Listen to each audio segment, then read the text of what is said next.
2020. Man, what a year it's been.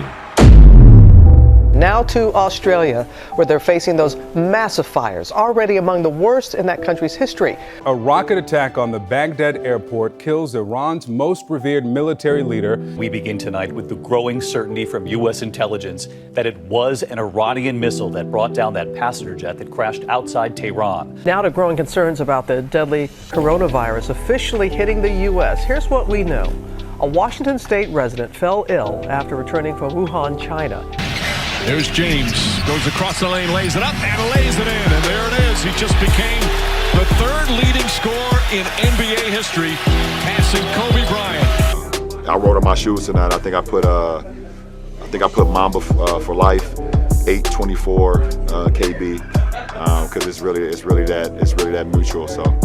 Breaking news in this Sunday afternoon: five-time NBA champion, former league MVP Kobe Bryant died earlier this afternoon in Los Angeles in a helicopter crash. News reports are just coming in. Among multiple victims, Kobe Bryant on that helicopter. In the last half hour, the US Senate has found President Trump not guilty of abuse of power and the obstruction of Congress in his historic impeachment trial. And good afternoon. We come on the air because President Trump is about to speak on the coronavirus outbreak. The White House calling the news conference as health officials in Washington state confirm a patient has died from the infection. And we're deeply concerned both by the alarming levels of spread and severity and by the alarming levels of inaction.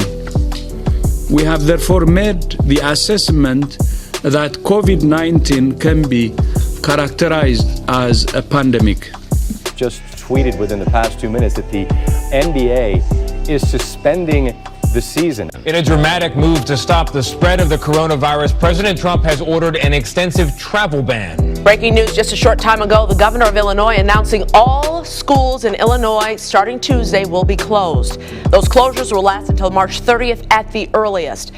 Given what we anticipate as the continued upward trajectory of the virus spread, I'm announcing now that Chicago Public Schools will be closed through April 20th, with students returning on Tuesday, April 21st. Ultimately, the goal is to ease the guidelines and open things up to very large sections of our country as we near the end of our historic battle with the invisible enemy. I said earlier today that I hope we can do this by Easter.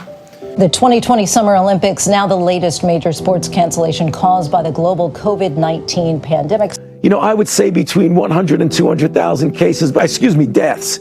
We begin tonight with that grim new milestone as the nation tries to stop the spread of the coronavirus. Total U.S. cases have now topped 5 million since this pandemic began a grueling 8 months ago, in which nearly 163,000 Americans have died and our way of life has been altered. The coronavirus is fundamentally shifting how we do school. But as you know, COVID-19 isn't the only pandemic in this country.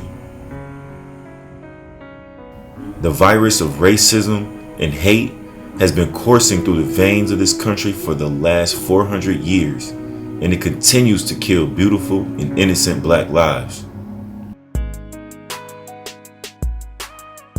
On February 23rd, Ahmaud Arbery was murdered by 2 white men while jogging in his hometown in Georgia.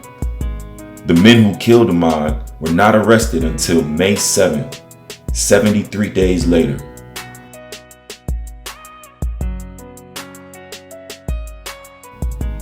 On March 13th, Breonna Taylor was murdered by 3 police officers while asleep in her bed.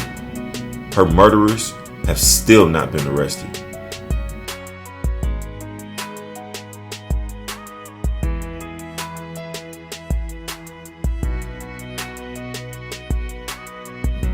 On Memorial Day, May 25th, George Floyd was murdered by a white police officer that crushed his neck for 8 minutes and 46 seconds.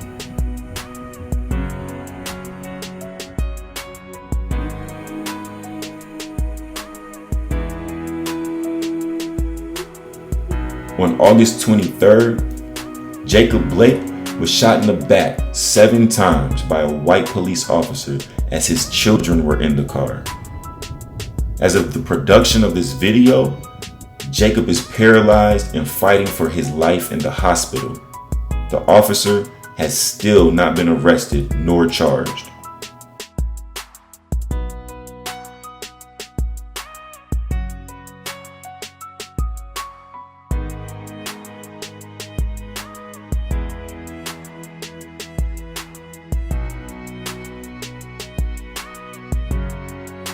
These brazen acts of racism and hate are forcing us as a noble family to examine our own role in systematic racism.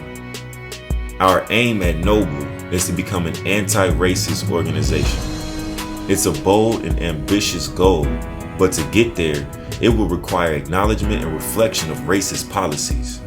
It also requires a determination to speak out against policies and ideas that contribute to systematic racism present even in our schools. In the words of late John Lewis, it's time to get in trouble. Good trouble.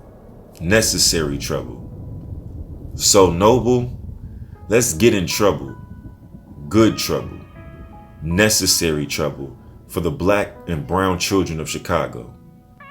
Especially the children at Baker, at Butler, at Bulls, at DRW, at Comer Middle School, at Golder, at Hansberry, at Johnson, at Mansueto, at Mushin, at Noble Street, at Noble Academy, at Pritzker, at Browner, at Roe Clark, at Spear, at UIC.